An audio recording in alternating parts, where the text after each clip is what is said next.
Boa tarde a todos.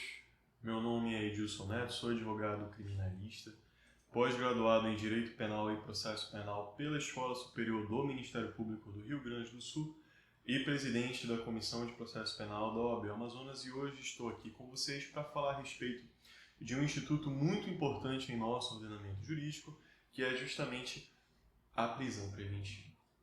A prisão preventiva ela está prevista no artigo 312 do Código de Processo Penal.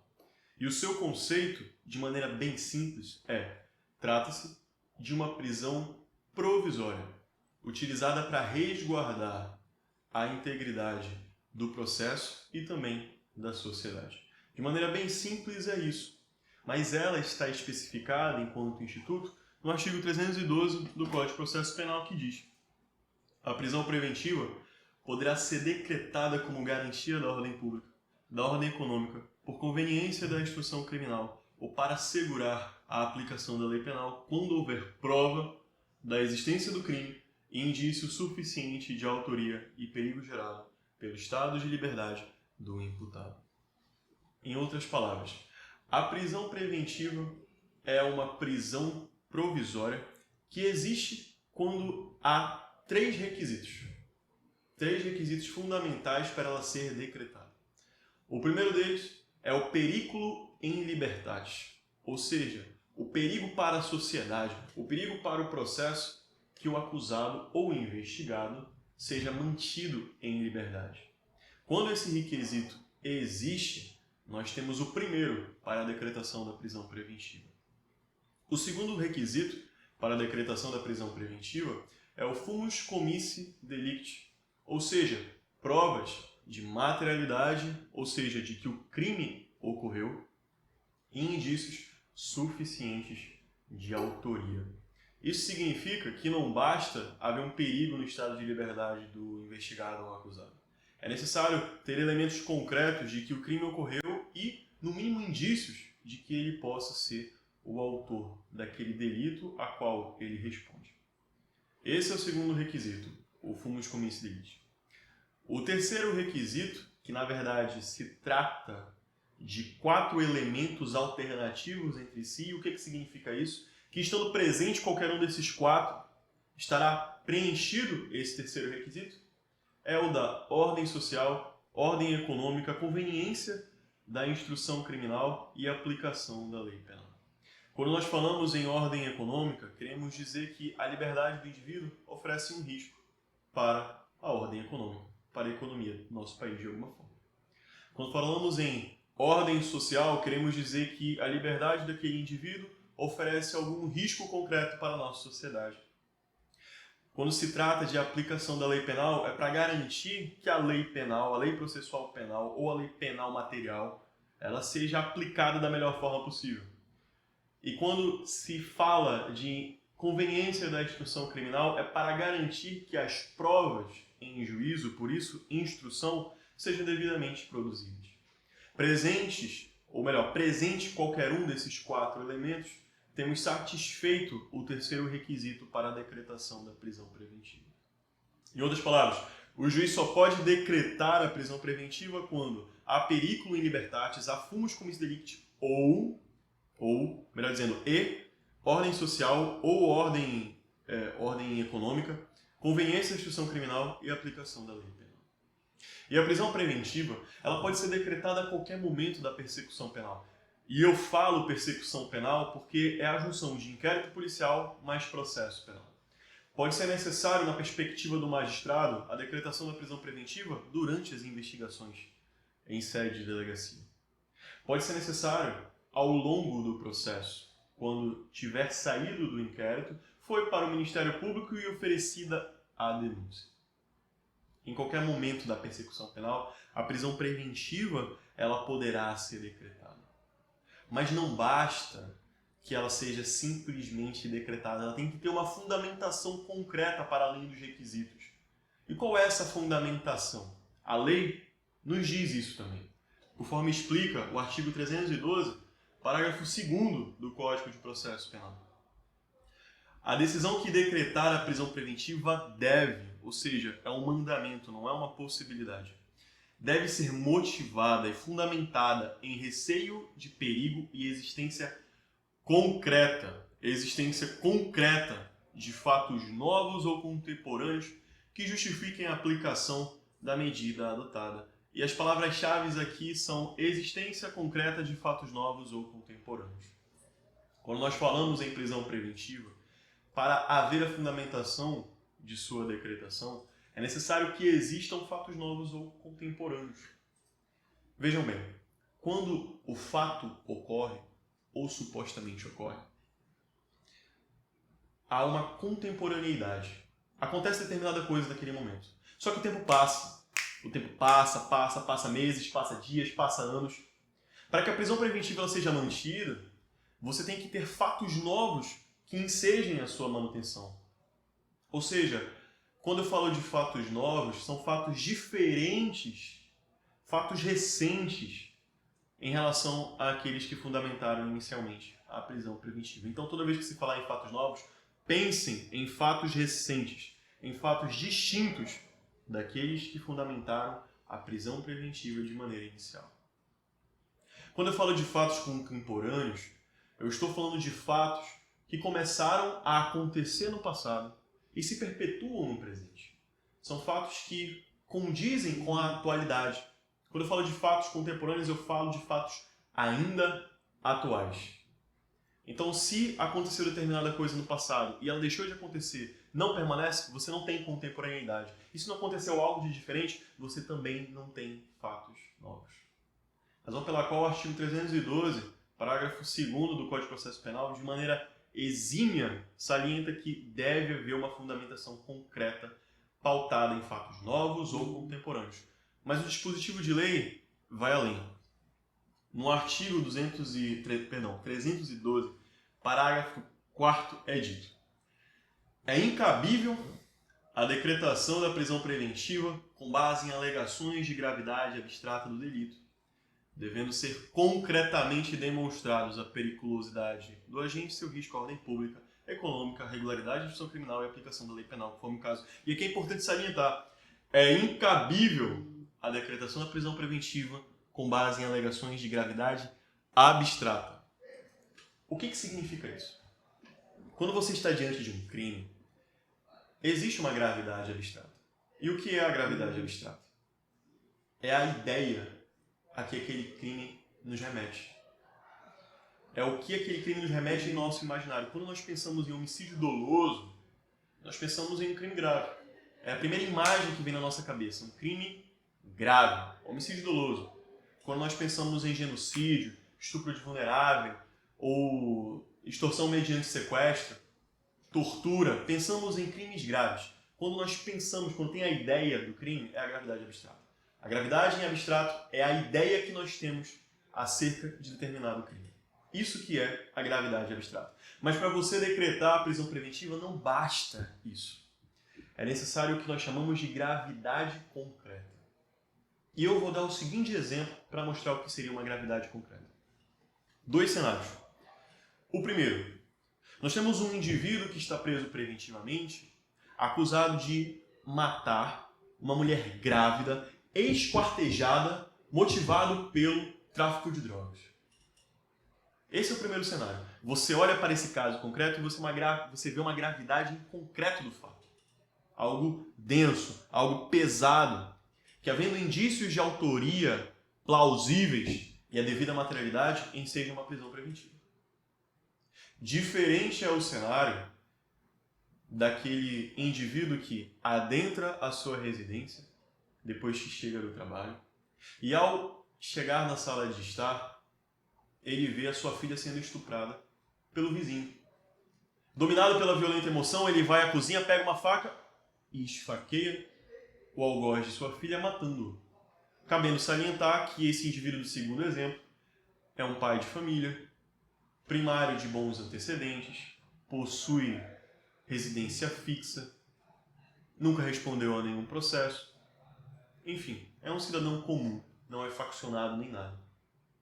Quando você olha a situação concreta, por mais que nós estejamos falando de 2 homicídios, a análise em relação a eles é diferente.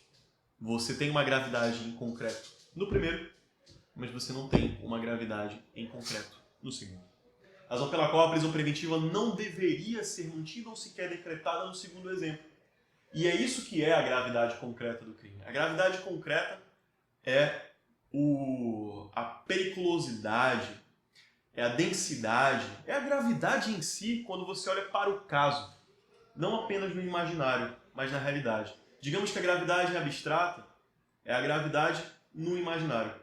A gravidade em concreto do crime é a gravidade que existe na realidade. Essa diferenciação deixa muito claro o que difere uma da outra, para a sua análise e também estudos. Então, o artigo 312, parágrafo 4º, salienta que para a prisão preventiva ser decretada é necessário isso, a gravidade concreta do delito, sendo inadmissível a gravidade abstrata. Mas quando nós falamos da prisão preventiva, nós também temos que continuar na análise legal no artigo 313. O artigo 313, parágrafo 2º, diz: não será admitida a decretação da prisão preventiva com a finalidade de antecipação de cumprimento de pena ou como decorrência imediata da investigação criminal ou apresentação ou recebimento da denúncia.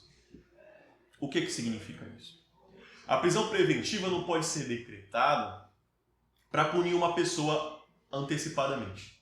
Até porque no direito processual penal vigora um princípio chamado princípio da presunção de inocência ou princípio da não culpabilidade, previsto no artigo 5º, inciso 57 da Constituição Federal, que diz: ninguém será considerado culpado até trânsito em julgado de sentença penal condenatória. De maneira bem simples, isso significa que todos nós somos presumidamente inocentes até que tenhamos uma sentença penal condenatória transitada em julgado, ou seja, que não caiba mais recurso contra nós. Então a prisão preventiva tem que ser analisada com muita cautela e por isso que ela é a exceção e não a regra no nosso ordenamento jurídico, ou pelo menos deveria ser, de que você não pode utilizá-la para punir antecipadamente alguém, porque se depois essa pessoa é absolvida, quem devolve o tempo que ela passou presa preventivamente na cadeia? Eu já tive clientes, por exemplo, que permaneceram presos preventivamente ao longo de 6 meses e ao final foram absolvidos. Quem devolve esse tempo? Também houve uma situação que eu fiz um plenário do Tribunal do Júri e o indivíduo a qual eu defendia, e eu fui designado apenas para o plenário, ele estava preso preventivamente há 5 anos. Preso preventivamente há 5 anos. E o resultado do plenário do júri é que ele foi absolvido por negativa de autoria. Ou seja, o conselho de sentença decidiu que ele sequer era o autor do crime, que ele não tinha praticado o crime. Então é por isso que a prisão preventiva não pode ser utilizada como antecipação de pena, sob o risco de você punir antecipadamente uma pessoa inocente. E para além de tudo isso, ela não pode ser decorrente de maneira imediata da investigação criminal ou da denúncia. O que significa isso? Você não pode prender preventivamente alguém apenas porque um inquérito surgiu ou porque foi apresentada e recebida uma denúncia. Não. Novamente, deve haver uma fundamentação concreta, uma fundamentação plausível, porque nós estamos mexendo com aquele que é o segundo, no mínimo, direito mais importante do nosso ordenamento jurídico: a liberdade. E quando nós analisamos o aspecto do sistema carcerário relacionado à prisão preventiva, nós verificamos que nós vivenciamos, de acordo com o próprio Supremo Tribunal Federal, um verdadeiro estado de coisas inconstitucionais aqui no Brasil. O que isso significa isso? De maneira simples, significa que algo está muito errado no nosso país e precisa ser consertado. E isso, a que o Supremo Tribunal Federal se refere por julgamento da respectiva DPF, é o sistema carcerário brasileiro, que está superlotado. E quando você analisa os dados da superlotação carcerária no nosso país, principalmente aqueles fornecidos pelo Conselho Nacional de Justiça e até aqui no nosso estado do Amazonas, você verifica que a maioria dos presos são pessoas negras, pobres, marginalizadas e preventivamente presas. Não são pessoas com trânsito em julgado, com condenação definitiva que estão presas. e é uma classe específica da nossa sociedade, promovendo um verdadeiro etiquetamento social, uma separação de corpos daqueles que são indesejados para o sistema. E esse é o estado de coisas inconstitucionais que o Brasil vivencia e que o STF decretou, e que está sendo objeto de uma medida chamada Plano Pena Justa, para que haja essa reformulação do nosso sistema carcerário. E a prisão preventiva, quando utilizada de maneira equivocada ou de maneira ilegal, promove justamente esse estado de coisas inconstitucionais, que é a superlotação carcerária. E num viés prático, você, advogado ou advogada, quando você está diante de uma prisão preventiva ilegal, você deve entrar com um pedido de relaxamento de prisão, pelo motivo que sobrevier ali nos autos. Seja excesso de prazo ou violação a um dispositivo da nossa legislação, você, quando está diante de uma prisão preventiva ilegal, a peça correta é relaxamento de prisão. Sendo negado, sendo indeferido, você impetra um remédio constitucional chamado habeas corpus, que será julgado pelo Tribunal de Justiça do respectivo Estado. No caso do Amazonas, o Tribunal de Justiça do Estado do Amazonas. E sendo negado esse habeas corpus, você sobe para o STJ e para o STF. Agora, se você está diante de uma prisão preventiva que não preenche mais os requisitos estabelecidos por lei, a medida certa é um pedido de revogação de prisão preventiva. E uma vez que seja indeferido, habeas corpus para o Tribunal de Justiça, sendo indeferido, habeas corpus para STJ e STF, para que não haja em nenhum cenário que nós chamamos de supressão de instância. A supressão de instância é quando você entra com um pedido numa instância superior sem ter feito esse mesmo pedido para a instância inferior, o que não é permitido sob violação do duplo grau de jurisdição, um princípio constitucional em nosso ordenamento jurídico. Então, você tem que respeitar essa hierarquia. E saliento aqui para os advogadas que estão nos assistindo. Não existe uma medida judicial chamada pedido de reconsideração. Se o seu pedido de prisão preventiva é indeferido, você não entra em seguida com o pedido de reconsideração da decisão. Você eventualmente pode perder um prazo, ou seu pedido nem sequer ser analisado porque essa medida não existe. Se existe algo que não foi esclarecido na decisão judicial, alguma obscuridade, alguma contradição, alguma omissão, algum erro material, a medida correta que você, advogado, tem que utilizar e não vai errar mais ou começar nesse erro, a medida correta é os embargos de declaração. E se você quer modificar a decisão do juiz, você utiliza, ou melhor, você opõe embargos de declaração com efeitos infringentes. Mas nunca um pedido de reconsideração, porque essa medida ela não existe no nosso ordenamento jurídico. Certo? Pois bem, vamos continuar. O artigo 316 do Código de Processo Penal também diz: o juiz poderá, de ofício ou a pedido das partes, revogar a prisão preventiva se, no decorrer da investigação ou do processo, verificar a falta de motivo para que ela subsista, bem como novamente decretada, se sobrevierem razões que a justifiquem. Em outras palavras, a própria legislação diz que o juiz tem essa possibilidade de revogar a prisão preventiva quando não há fatos novos, contemporâneos, ou quando qualquer um daqueles requisitos não subsistem, ou sequer começar a existir. Então a lei autoriza ao magistrado proferir esse tipo de decisão. E saliento aqui que, de acordo com a jurisprudência consolidada dos nossos tribunais superiores, STF, mas notadamente o STJ, por meio da sua 5ª e 6ª turma, salienta que a prisão preventiva ela é a exceção e não a regra no nosso ordenamento jurídico, devendo observar um binômio chamado necessidade e utilidade. Necessidade e utilidade. Quando eu falo de necessidade, a pergunta que tem que ser feita é: essa é a única medida possível a ser adotada no caso concreto? Se a resposta for não, então você não tem a necessidade como binômio, como parte desse binômio, preenchida.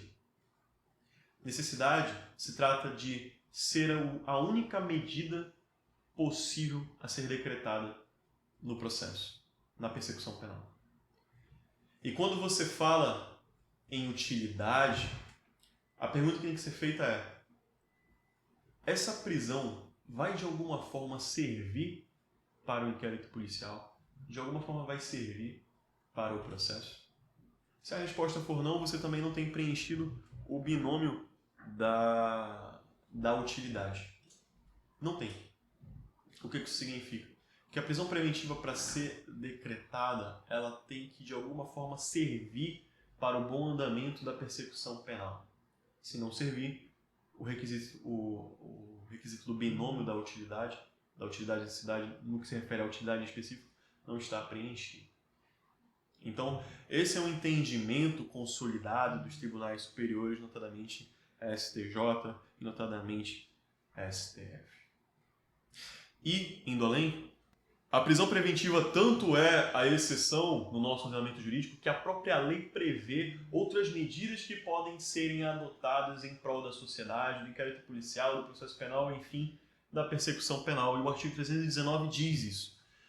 São medidas cautelares diversas da prisão: comparecimento periódico em juízo, proibição de acesso ou frequência em determinados lugares, proibição de se ausentar da comarca, reconhecimento domiciliar no período noturno, suspensão do exercício de função pública ou atividade, internação provisória do acusado, fiança nas infrações que a admitem e monitoração eletrônica, que é justamente a tornozeleira eletrônica.